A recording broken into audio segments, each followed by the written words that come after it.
A night shift hospital becomes a trap when a calm, cold surgeon begins speaking like the building belongs to him. As alarms fail and doors lock, a terrified nurse realizes the routine is not routine at all. Every hallway turns into a test, every light flicker feels planned, and the voice guiding the night keeps promising a final lesson the listener won't forget. Chapter 1: Night Shift, Locked Doors. You can always tell who belongs in a hospital after midnight. The ones who belong move quietly. They don't ask questions they don't want answered. They don't wander. They don't look at the wrong door for too long. And then there are the others. The curious ones. The loud ones. The ones who think a building full of sleeping people is still a public place. I'm speaking to you like you're here with me, because in a way you are. You're listening, aren't you? That's how it starts. You give me your attention. You give me time. And time is the easiest thing to take. They call me a surgeon. That word makes people relax. They picture clean hands and bright lights and a safe ending. They picture rules. This is the part where you should understand something simple.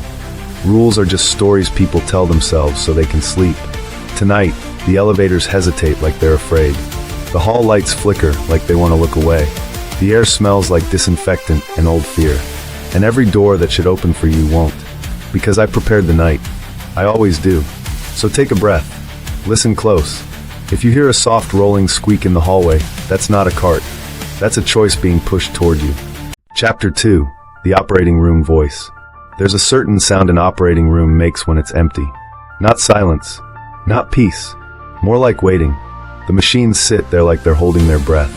The overhead lamp hangs like a bright, patient eye. Stainless steel reflects everything honestly, which is why most people hate it. Metal doesn't flatter. It doesn't forgive. I step into the light and I become what people expect.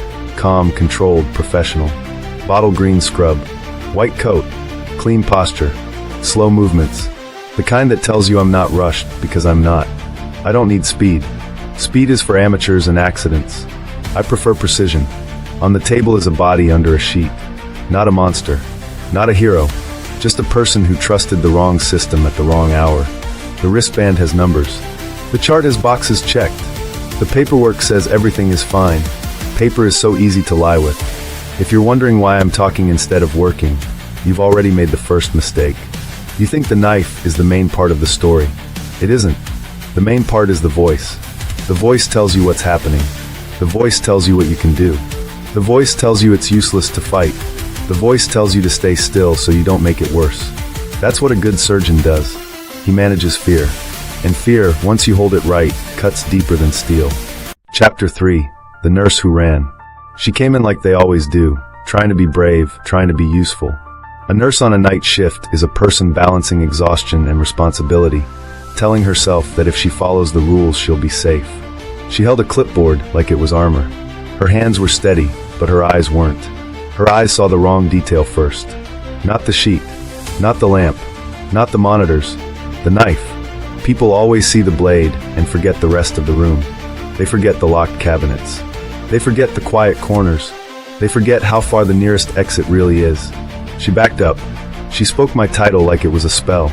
Doctor, as if the word could turn me into someone else. I corrected her without raising my voice. Quiet, I said. You'll wake them. That's the game, you see. The hospital is full of sleepers. Patients. Families in waiting rooms. Staff dozing in break areas. It's a building built around unconsciousness. People come here to be put under, to be kept under, to be told later that everything went fine. She ran. Shoes striking tile. Breath breaking. A door handle rattling. Another door that wouldn't open. She learned quickly. This place is a maze when you're afraid, and I know the map better than anyone. I didn't chase like a movie villain. I walked. I let her hear me. I let her imagine what was behind her. Because what you imagine is always worse than what you see. And I am very good at making you imagine. Chapter 4: Security, Static, and Silence. People love to believe security is a wall. It isn't. It's a person in a chair, staring at screens, letting boredom dull his instincts. It's a radio that crackles at the wrong time. It's a key ring that someone leaves on a hook because they're sure they'll remember it later. The guard finally noticed something was wrong when the cameras started acting strange. A hallway feed went dark, then another, then the stairwell, like the building itself was blinking. He reached for his radio. That's a common gesture. Very human, very hopeful. Hope is loud. It makes promises it can't keep. I stepped into the doorway and watched him process what he was seeing. His eyes jumped from my coat to my hands. He tried to stand up and say something brave, but brave is hard when you realize you're alone. I didn't have to shout. I didn't have to explain. I just let the silence do what it does best, stretch. The hospital filled the gap with its own sounds, distant intercom static, a vending machine motor, a far-off door bumping in a draft. Ordinary noises, the kind that usually mean nothing. Tonight, they meant nobody was coming. He understood that, and his face changed. That moment, when someone realizes the rules won't save them, is my favorite moment. Not because of what comes after, because of what comes before. The instant their confidence collapses. The instant they stop being a worker with a job and become a living thing trying to survive. That instant is pure, honest, and honesty is rare. Chapter 5, The Lesson on the Table. You think the worst part is the threat. It's not. The worst part is the waiting while someone else decides what you are. Back in the operating room, the lights are too bright to hide in. The air is too cold to pretend it's a dream. The machines keep their rhythm like they don't care who's afraid. The nurse stands near the instrument cart, trapped between fear and a wall that doesn't move. Her eyes search for anything, a phone, a button, a miracle. I give her something else, truth. You were trained to follow, I tell her. Trained to trust the chart. Trained to trust the badge. Trained to trust the door code. You were trained to believe the building is on your side. I let that settle. Look around, I say.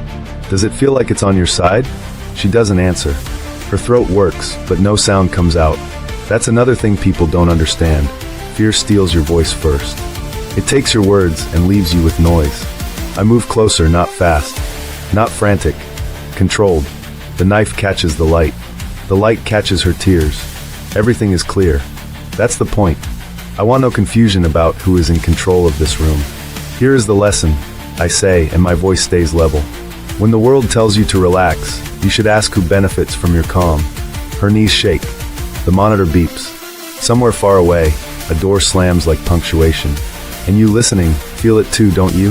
That tightening in your chest. That thought, what would I do? Good. Keep that thought. It's the only honest thought you've had all day. Chapter 6, Quiet Hours.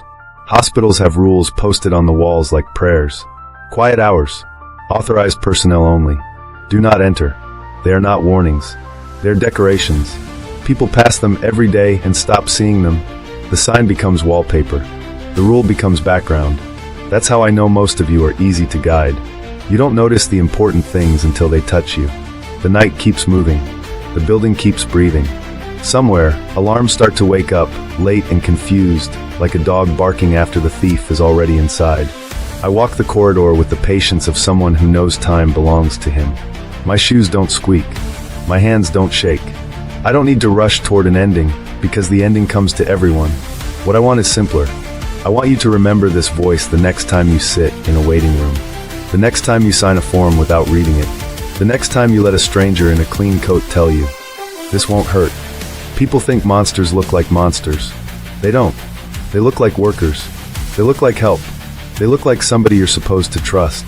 The lights flicker once more. The hallway narrows into shadow.